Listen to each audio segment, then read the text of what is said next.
Desvendar os caminhos do autoconhecimento em busca de uma vida melhor. Essa é a missão da convidada de hoje no programa Entrevista Aberta com Denise Martins. A psicóloga e psicanalista Rafaela Aguiar é referência no campo da saúde mental. Residente nos Estados Unidos há mais de 8 anos, ela vai compartilhar conosco o que a fez se transformar em ponte conectando corações e mentes além das fronteiras. Formada pela Universidade de Vila Velha, no estado do Espírito Santo, no Brasil, Rafaela não só aprofundou suas habilidades como psicóloga, mas também mergulhou fundo nos estudos e se certificou como psicanalista pelo Instituto Brasileiro de Pesquisas e Estudos Avançados, filiado aqui nos Estados Unidos. Rafaela também é fundadora de uma empresa de psicanálise que atende Boston e região. Se você tem metas ou quer atingir objetivos em 2024, convido a pegar papel e caneta para anotar tudo que vem por aí. Vem com a gente!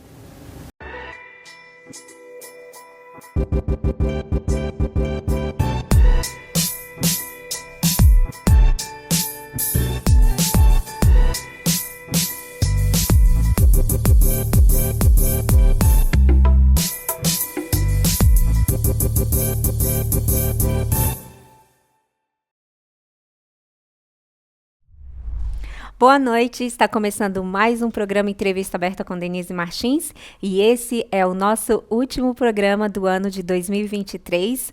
Já antecipando aí, nós vamos falar sobre as expectativas, metas para o ano de 2024, ou seja, é o último de 2023, mas esse aqui é um dos mais especiais para que você possa entender como planejar aí as suas metas, o seu direcionamento para 2024. E para falar sobre isso, como você me ouviu anteriormente, eu tenho Rafaela Aguiar, doutora, psicanalista, psicóloga, que vai nos mostrar, né, Rafaela, um pouquinho desse caminho a seguir. Boa noite. Boa noite, Denise, como vai? Tudo bem, obrigada aí por atender o nosso pedido. Eu sei que no final do ano aí tudo corrido, mas você tirou um pouquinho do seu tempo para nos ensinar aqui hoje. É importante falar sobre as metas, os planos que a gente teve no final do ano e o que a gente vai estruturar para o ano que se inicia. Muitas pessoas acabam deixando passar em branco esse momento de reflexão, né, doutora Rafaela? Assim, acha que pode ser algo banal. Né? Mas não, você tem que equilibrar um pouco das suas expectativas, também a sua saúde mental. Sim, é super importante que a gente faça o fechamento desse ciclo do ano que passou e que a gente tenha, de alguma maneira, uma reflexão, né, do que foi que a gente fez, o que a gente aprendeu e o que a gente pode levar para o próximo ano como uma lição. Bom, dentro do contexto, como a psicologia enxerga esse período de fim de ano, em termos a projetar novos planos para o ano seguinte, qual é essa importância dessa prática para o nosso bem-estar da saúde mental? Bom, o encerramento de um ano, ele representa o encerramento de um ciclo. Né? E é importante que a gente tenha esse início, meio e fim para que a gente consiga estruturar mesmo uma maneira de iniciar um novo ano com mais esperança, com mais motivação. Então, quando a gente encerra um ano, a gente tem essa oportunidade de refletir tudo que a gente viveu, quais foram as metas que a gente estabeleceu lá no início do ano e de que forma que a gente tem a oportunidade de refletir sobre o que a gente aprendeu, sobre o que a gente errou e levar esse aprendizado para o novo ano como uma maneira de alcançar os nossos objetivos no ano que se inicia. Nessa perspectiva psicológica, como a análise realista dos sucessos e também dos desafios que nós enfrentamos nesse ano que está se findando, pode influenciar positivamente na nossa saúde mental. Eu devo fazer, por exemplo, tem pessoas que fez meta lá no final do ano de 2022. Metas que talvez ela não trabalhou para serem alcançadas. Eu devo trabalhar meu comportamento, a minha saúde mental, já no ano, durante, como que funciona? Então, assim, quando a gente estabelece essas metas, né, a gente precisa ser realista em questões de tempo. por exemplo, primeiro saber o que é que eu preciso para alcançar essa meta e quanto tempo que eu vou precisar para chegar lá. Então, se eu quero comprar uma casa e eu preciso de X valor para dar de entrada nessa casa, com quanto tempo que eu posso conseguir esse valor? Quais são os planos que eu posso fazer a curto prazo para chegar, a médio prazo e a longo prazo? Eu costumo dizer para os pacientes que uma meta de curto prazo vai entre 3 e 6 meses, uma meta de médio prazo vai de 6 a 18 meses e de longo prazo de 18 para cima de 2 anos, né? E aí já 2, 4, 5, isso vira uma meta de longo prazo. Então, se eu preciso de X dinheiro, qual que eu posso fazer hoje para estabelecer? Né? Porque se eu inicio um ano pensando simplesmente que eu preciso comprar uma casa, eu preciso salvar X dinheiro, a possibilidade de eu conseguir salvar essa quantia vai ser muito pequena. Eu preciso, de alguma maneira, eu preciso salvar 5 mil, por exemplo. Então, o que eu posso fazer para salvar 5 mil? Posso tirar daqui e dali. É mais fácil você pensar em quantias pequenas do que pensar numa quantia. Se eu pensar que eu preciso salvar 100 mil, a chance de eu conseguir salvar esse valor sem estabelecer metas picotadas vai ser muito difícil. Uma outra questão de ser realista em relação a isso também é entender que, às vezes, a gente vai fracassar. Né? Não é sempre que a gente tem sucesso. Na vida, a gente tem sucessos e fracassos. E entender que os fracassos, às vezes, eles vêm como lição mesmo, né? Para a gente aprender. Então, se eu fiz algo de errado hoje, usar esse erro, esse fracasso, como um passo seguinte, um passo adiante no caminho do sucesso, né? Mesmo um fracasso, ele é um passo adiante no caminho do sucesso, porque agora você não vai mais fracassar naquele mesmo ponto. As pessoas têm procurado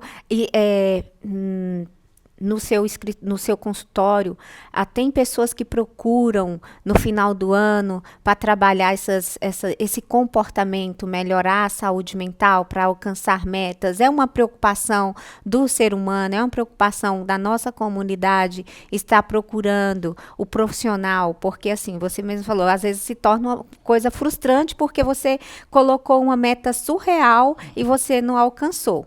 E com o tempo você pode até desistir de colocar metas para a sua vida. As pessoas têm esse comportamento? Não tanto quanto deveria, né? Como você mesmo disse, muitas pessoas acabam encerrando o ano sem parar para fazer essa reflexão do que é que a gente precisa, talvez do que a gente encerrou. Mas sim, algumas pessoas procuram, né? E eles vêm buscando auxílio de assim, me ajuda, eu tenho esse projeto para o ano que vem, né? O que eu consigo fazer? Quais são os passos que eu consigo fazer para chegar lá? E a gente vai dividindo isso, né? De forma, vamos então incluir dentro da sua rotina X estratégias. Coisas. Exatamente. Quais são essas estratégias que você pode diferenciar aí, que venha auxiliar os nossos telespectadores um pouco nessa reflexão de organização, porque ainda dá tempo, né? Ainda temos aí uma semana, né? Uma semana não, uns 3 dias para a chegada do ano novo, então ainda dá tempo de sentar e fazer essa reflexão. Dá. O que eu gosto de fazer a gente precisa entender qual é a rotina que esse paciente, essa pessoa que está vindo para o consultório, ela tem, e como é que a gente vai conseguir encaixar esse novo projeto dentro dessa rotina. Né? Então, vamos pensar uma pessoa que está com um plano de ser mais ativo fisicamente. Então, hoje eu não pratico nenhum esporte, hoje eu não faço nenhuma atividade física, mas a partir de janeiro, de 2 de janeiro, eu quero começar. Então, a gente estrutura de que maneira? Não posso... Se eu sou uma pessoa que não faço nenhum tipo de atividade física, eu não posso esperar que no dia 2 de janeiro, a partir do dia 2 de janeiro, eu vá 5 dias na semana. Você não vai conseguir. Já vai fracassar ali de imediato, E é por isso que muitas pessoas desistem, principalmente desse projeto, que é um projeto tão popular, né? Todo mundo fala isso. No começo do ano eu vou começar a fazer atividade física. Serei fitness. Exato. E aí, por isso, o que a gente trabalha no consultório é sempre falar com o paciente, vamos então estipular 2 dias. Hoje você não vai nenhum dia, então não vamos aí fazer uma meta de 5 dias, vamos colocar 2 dias na semana. Você pode escolher o que for mais confortável para você, é melhor ir no sábado, é melhor ir numa sexta-feira, o dia que você tiver um pouco mais de tempo livre. E aí, assim, à medida que ele vai alcançando esses pequenos objetivos, ele vai se motivando para ir adiante, para conseguir. Agora, se ele estipula uma meta de 5 dias e ele não consegue, ele perde motivação e, muito provavelmente, ele não vai nem tentar na segunda semana. Porque ele vai dizer, eu não vou conseguir isso, não é para mim. Algumas pessoas ficam ainda por um mês tentando, mas rapidamente eles desistem. Então, é importante que a gente estipule metas que eles possam alcançar, principalmente no início. Porque esses sucessos que ele tem no início, esse sucesso que ele tem, vai motivando ele a continuar.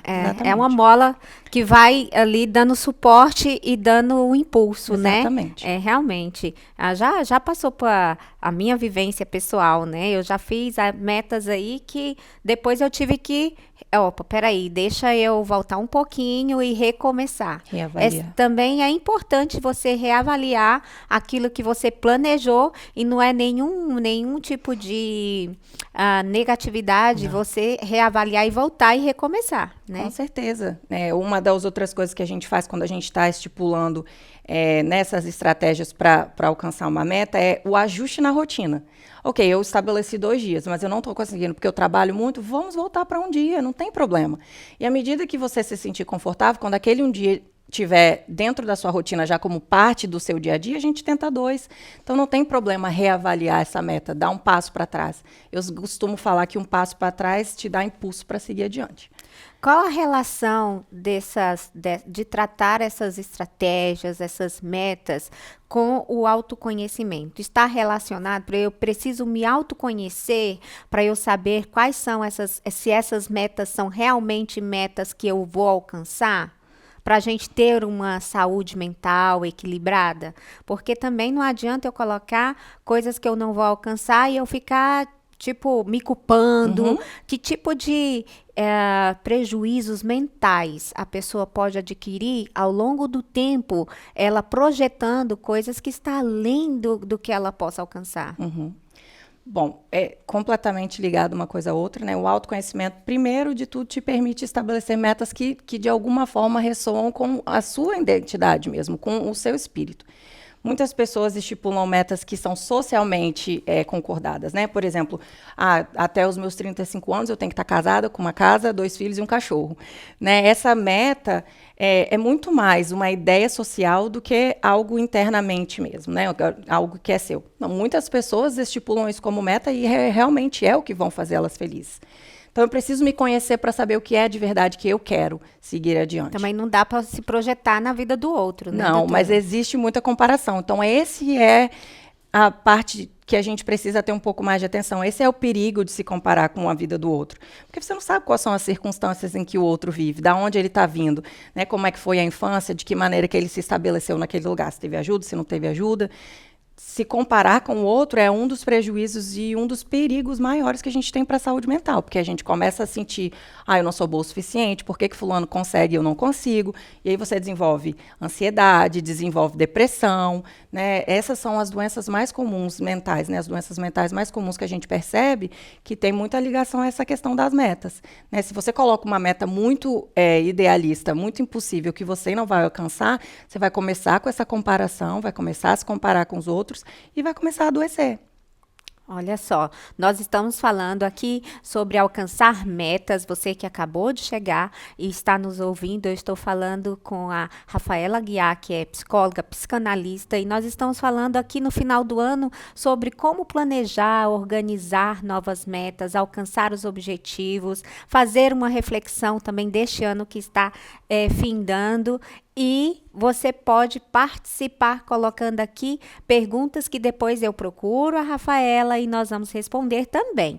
E aproveito para pedir você a curtir, compartilhar nosso material aí, dar sua curtida e se inscrever aqui no canal, ok? Bom, doutora Rafaela, nós estamos falando aqui no âmbito geral de um comportamento. As pessoas, muitas vezes, donas de casa, né, que não têm a rotina do trabalho, elas também estão inseridas nesse processo do autoconhecimento. Nós não estamos falando aqui somente do empresário, empreendedor, do estudante. É um comportamento que engloba toda uma sociedade. Sim, a gente tem meta, né? Eu acho que as pessoas precisam de metas para se motivar. Se a gente não tiver algo que nos impulse para frente, nos impulsione para frente, a gente não vive, né? A gente começa a se frustrar. As pessoas, quando elas não põem nenhum objetivo na vida, elas ficam estagnadas, elas ficam paradas naquele mesmo lugar. E é como se elas estivessem vendo a vida passar por elas, né? E aí, nesse processo de ficar parado e ver todo mundo se movimentando num outro sentido, adoece as pessoas. Então, os planos, eles estão sempre presentes, mesmo que seja para que o meu filho vá para uma escola boa, mesmo que seja para, eu quero que no próximo ano eu e meus filhos, eu e minha família, possamos desfrutar, não sei, de uma viagem internacional. Então, tudo isso faz parte dessas metas, tudo isso é estabelecer, não é simplesmente eu quero alcançar algo que seja material ou chegar a um lugar de sucesso. Ir a um outro país é uma meta que a gente estabelece e trabalha na direção dela. E eu perguntei isso porque geralmente o comportamento, esse tipo de comportamento reflexivo está mais ligado às pessoas que estão em ambientes de administrativos, né, empresariais, mas muitas donas de casa, pessoas aposentadas, às vezes se sentem frustrados por não fazer aí metas para o próximo ano. Como, aonde e como e quando eu devo me posicionar para procurar um profissional, por exemplo, uma psicanalista, uma psicóloga, para entender como me direcionar? Porque às vezes eu me sinto perdida, estou perdida, eu não tenho meta. Não ter meta também é algo preocupante, eu vou deixar a vida me levar. Então, como e quando eu devo me preocupar? Que eu não, mesmo sendo uma pessoa aposentada, ou mesmo estando dentro de casa, cuidando do lar, eu não tenho meta, eu não me sinto desafiada. Isso também é um ponto negativo. Sim, é um ponto de adoecimento mental, né? Quando uma pessoa não tem meta, ela perde o sentido de viver. Todos nós precisamos de um lugar para chegar. É isso que nos motiva a acordar de manhã, sair para trabalhar, ou mesmo numa questão de uma pessoa que mora, né, uma dona de casa, um aposentado. A gente precisa de algum objetivo para seguir, porque senão a vida vai perdendo a cor. É como se a gente estivesse sentado num sofá, vendo tudo se transformar em cinza, sabe? A gente precisa de uma meta para que a gente não adoeça. Quando procurar? Quando você começa a perceber que você perde interesse nas coisas pequenas ou nas coisas que antigamente você gostava. Tá ali no automático. Exatamente. Né? A gente vê muito isso com quem trabalha muito. Isso acontece muito com uma dona de casa, porque o trabalho de casa nunca encerra, né? Se você fica dentro de uma casa, o tempo inteiro tem alguma coisa para fazer. Né? Então, a dona de casa se sente exausta. E, às vezes, o excesso do trabalho que ela tem ali dentro vai fazendo com que ela vá perdendo interesse nela, nas coisas que são dela, nos projetos dela de viver, e elas vão desenvolvendo uma depressão mesmo. A gente vê muitos casos de depressão que vêm desse espaço de exaustão, de um não cuidado, uma não meta mesmo. Eu não tenho um objetivo a seguir, eu não tenho algo que me motive a acordar todos os dias. E aí a gente vai começando a perceber que esses são sintomas de depressão. A pessoa para de querer se socializar, começa a ficar muito isolada, começa a só querer ficar dentro de casa. Então, esses são alguns dos sintomas que a gente precisa observar para daí a gente procurar uma ajuda profissional. Ótimo. E quais as suas sugestões como profissional, sugestões de práticas que nós podemos aprimorar para as habilidades emocionais estarem afloradas ali, não só emocionais e também sociais, né, visando esse equilíbrio mental? O autoconhecimento é uma das principais coisas, eu vou dizer. Você precisa se conhecer, você precisa saber em que momento você parou de se interessar pelas coisas. Né? Quando eu me conheço, por exemplo, eu sei o que eu gosto e o que eu não gosto. Eu sei quais lugares eu quero ir e eu não quero ir. Então, quando a gente se coloca num espaço que não é saudável para a gente, que a gente não gosta mesmo, que estando naquele lugar, de alguma forma, me traz um desconforto, isso vai fazendo com que você adoeça. Muitas vezes, esses lugares trazem gatilhos, que fazem com que a gente se comporte de maneira que talvez a gente não queira se comportar, ou de uma forma que não seja tão saudável. Então, eu acho que para estabelecer um equilíbrio emocional, um equilíbrio social, a gente precisa desse autoconhecimento. Eu preciso saber quem eu sou para navegar pela vida. Como que eu vou fazer? Como que eu vou me conhecer? Como que eu posso me conhecer? Terapia. Porque as pessoas falam autoconhecimento. Eu preciso me amar. Eu preciso me conhecer. Sozinha eu consigo? Ou eu realmente preciso de um profissional para buscar esse autoconhecimento? Porque é a automedicação, né? Eu vou pegar um monte de vídeos na internet, vou pegar livros diversos, vou pegar a religião e eu sozinha vou sair desse quadro que eu me encontro hoje. Eu não tenho meta, eu não tenho vontade, eu faço tudo no automático. Como que eu vou me conhecer? Sozinha eu consigo?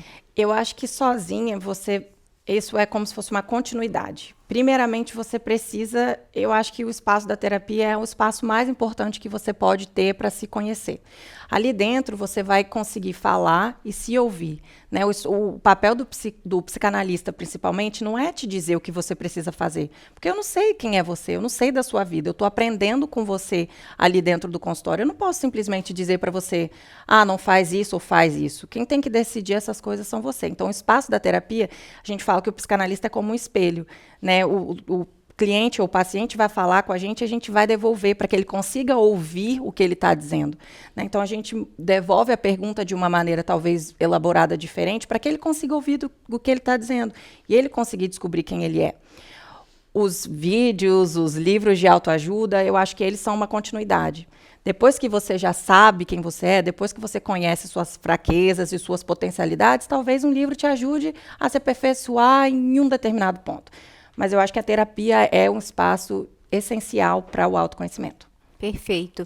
Bom, e durante esse processo do autoconhecimento, quando mais ou menos a pessoa vai se dedicar a essa terapia, ela precisa trabalhar não só dentro do consultório, mas no dia a dia também. Quais são os exercícios, como ela deve se portar quando enfrentar situações que vão confrontar com aquilo que ela está passando? Como eu tinha dito anteriormente, você precisa se conhecer, você precisa saber quais são os seus gatilhos, né? Às vezes eu estou num relacionamento amoroso que ressoa com todos os traumas que eu vivi na minha infância, por exemplo. Você precisa saber o que é que o seu parceiro faz com que você se sinta daquela maneira, ansiosa ou reativa ou com muita raiva, né? Conhecendo o que desencadeia esses gatilhos em você, você consegue de alguma forma impedir ou mesmo, né, parar. Eu sempre digo que numa situação de ansiedade, por exemplo, eu falo com o paciente, traz a razão. Porque quando você está ansioso, você só está funcionando com a emoção. O seu corpo está no estado de alerta, como se você tivesse preparado ou para lutar ou para correr, né? Então, você precisa trazer a razão. Primeiro, olha ao seu redor. Eu não estou em perigo, eu estou num espaço seguro. Respiração, acho que a respiração, a gente fala disso, né? Parece bobo, mas o exercício da respiração ele é essencial, ele vai abaixando os níveis de cortisol no seu corpo, que vai fazendo com que, aos poucos, você vá se acalmando. Então, se conhecer talvez ferramentas que ajudem a lidar com o seu problema especificamente, né? Entender talvez que o que o outro traz para você é dele, não é seu, conseguir fazer essa separação.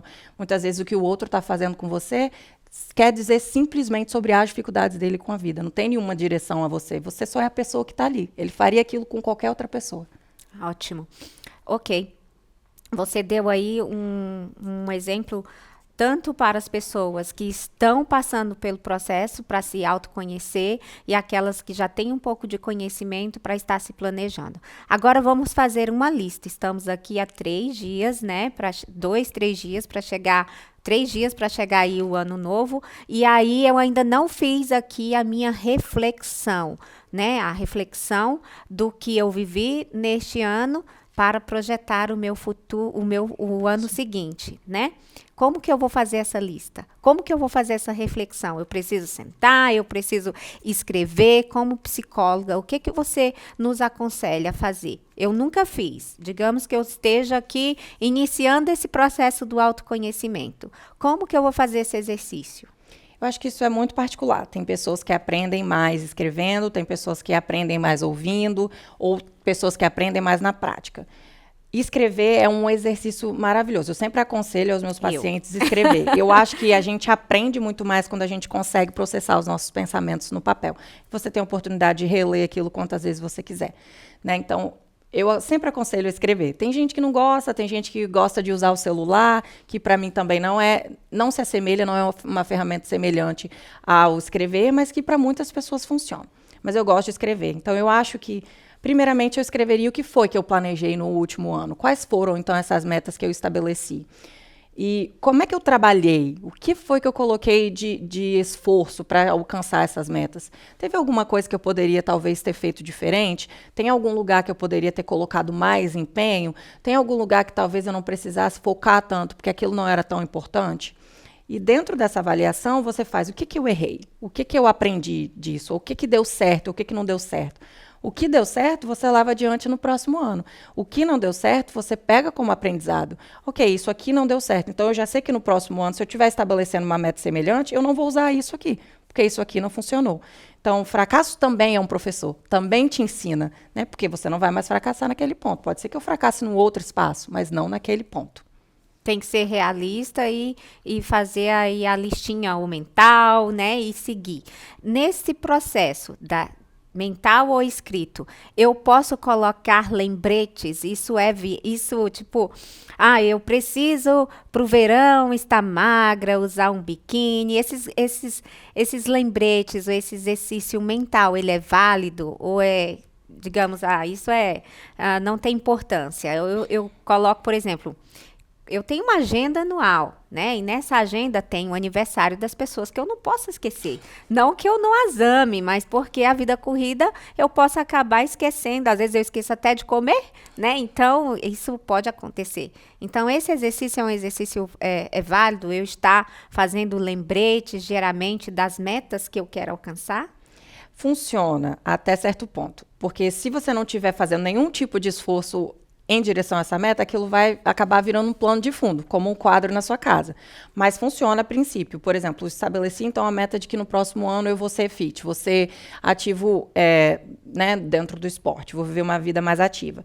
Coloca uma foto de um corpo que parece que é um corpo que se assemelha ao que você quiser. Estabelece uma rotina, né? Eu gosto de ter uma rotina, eu tenho na minha geladeirinha um calendário com uma rotina que eu quero estabelecer. Isso me motiva. Às vezes eu tô com uma semana muito corrida, às vezes tem um monte de coisa para fazer, mas eu sei que na segunda-feira às 5 horas é o meu horário de fazer exercício. Então eu vou parar e vou fazer aquilo, porque eu também tenho que fazer um compromisso comigo mesma. Tudo bem escrever, colocar na parede, eu acho que sim, tem muito, afeta isso, né? De alguma forma traz muito benefício, mas eu preciso colocar um esforço. A gente só alcança uma meta quando a gente coloca um esforço. Porque se a gente não tivesse que colocar nenhum esforço, a gente não precisaria trabalhar em torno dessa meta. Seria uma coisa automática. A gente já faria. Então, sempre que tem um plano, significa que a gente vai ter que fazer um esforço que a gente não faz para alcançar aquela meta. E aí vai se tornando algo frustrante, entrando num caminho que às vezes fica difícil sair. Você falou aí, colocando as pessoas até tão frustradas que acabam se, eu não consigo, eu não vou conseguir, né? Bom, nós estamos aqui falando sobre o comportamento, né, de mudanças, de reflexão e mudanças. De forma com que isso venha nos ajudar ao autoconhecimento, a melhorar também aí, a alcançar o sucesso para as nossas metas. As pessoas que, mesmo fazendo todo esse processo, ainda não encontra aí um caminho a seguir, ela deve procurar um atendimento, ela deve procurar aí os cuidados de um profissional. Esses cuidados chegam a ser direcionados a clínicos ou não?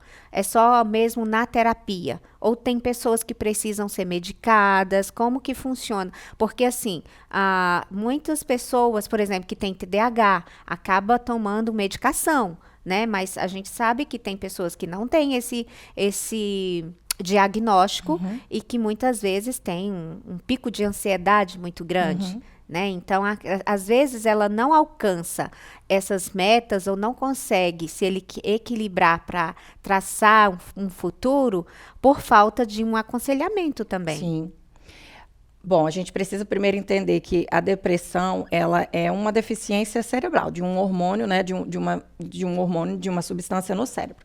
Existem estados depressivos, que aí já direciona mais para uma questão emocional, né, mas existem o diagnóstico da doença depressão.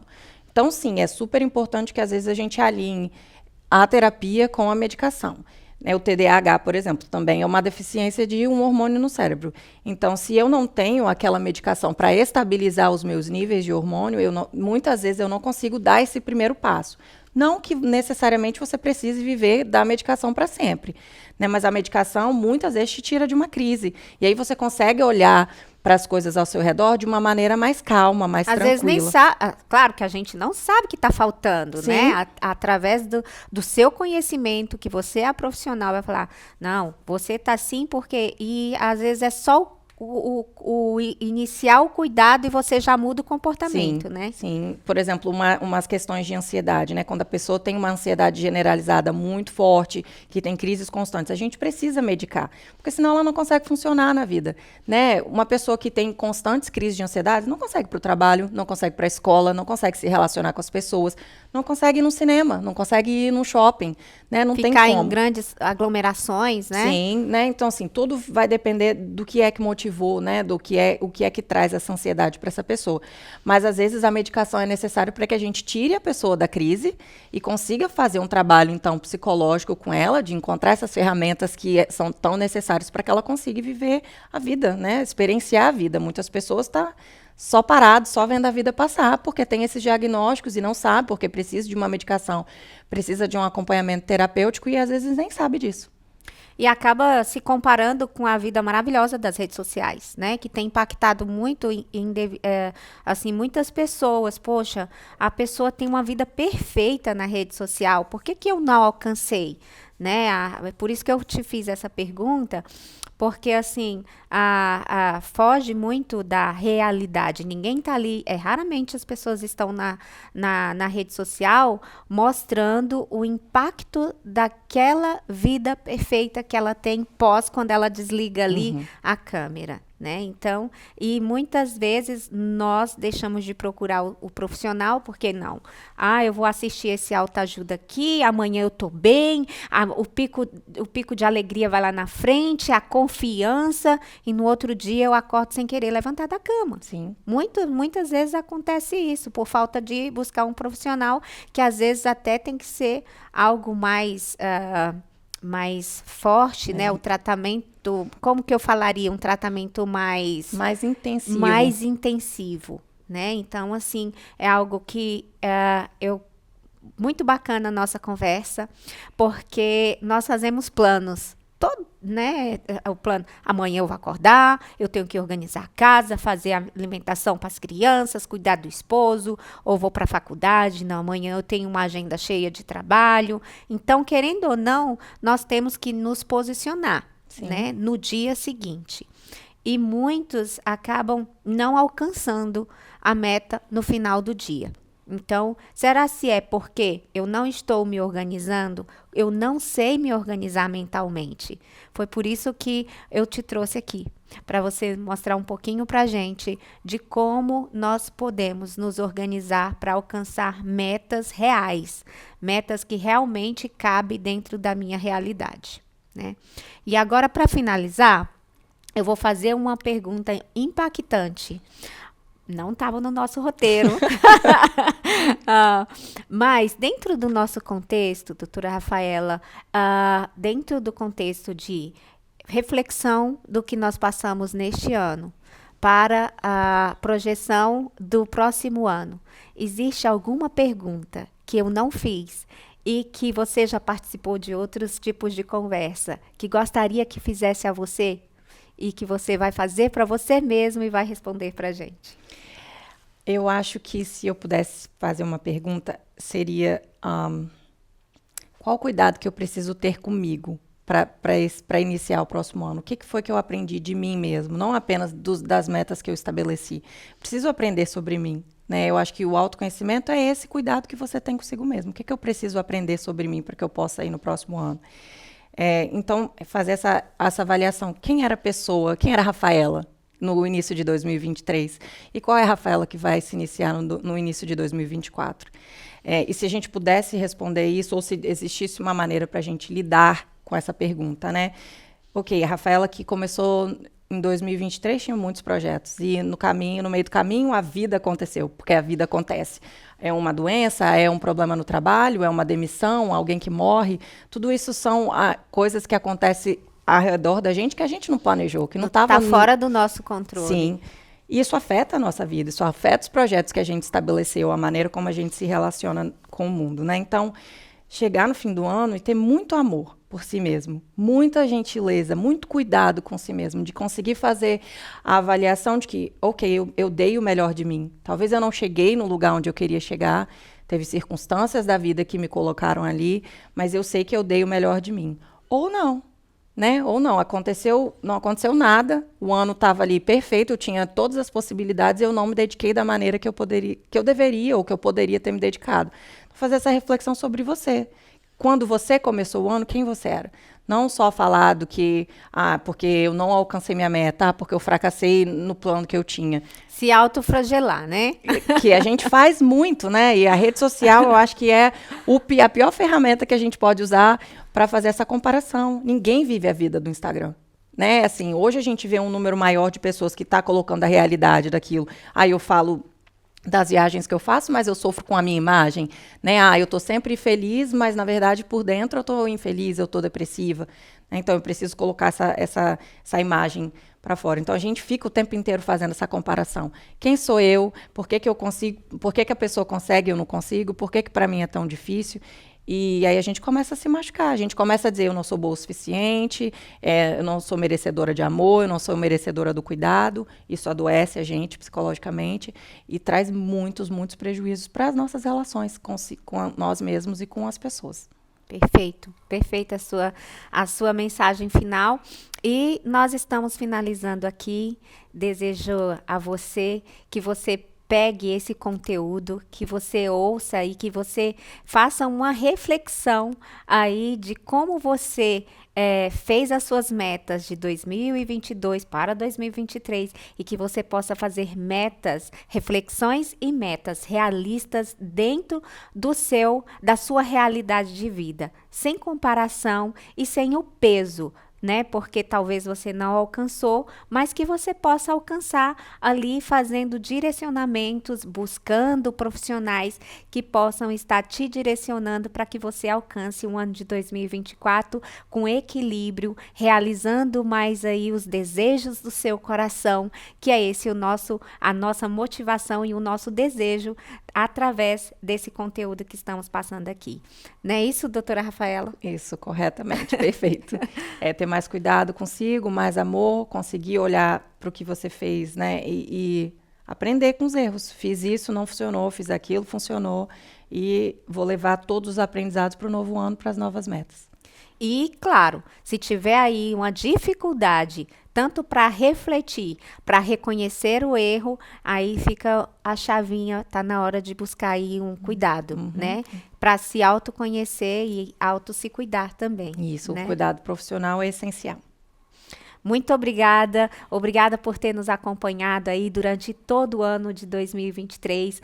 Eu falo em nome dos meus colegas de trabalho, o Silvio, que está aqui, vocês não estão vendo, o Rafael, que está ali nas máquinas, né, nos monitorando, a Laila também, que é uma grande profissional aqui dentro da Atrium, a Alessandra, que cuida do nosso marketing, e também, claro, o nosso diretor, o Rubinho. Todos nós gostaríamos de desejar a vocês um feliz ano novo, que você possa alcançar as suas metas no ano de 2024 e que Deus esteja à frente de todos os desejos do seu coração para que você realize da melhor forma possível, para que você possa estar aí mais feliz, se conhecendo e se realizando como pessoa e profissional. Feliz ano novo, nós voltamos aqui em 2024 com muitas pautas maravilhosas para vocês. Muito obrigada, boa noite.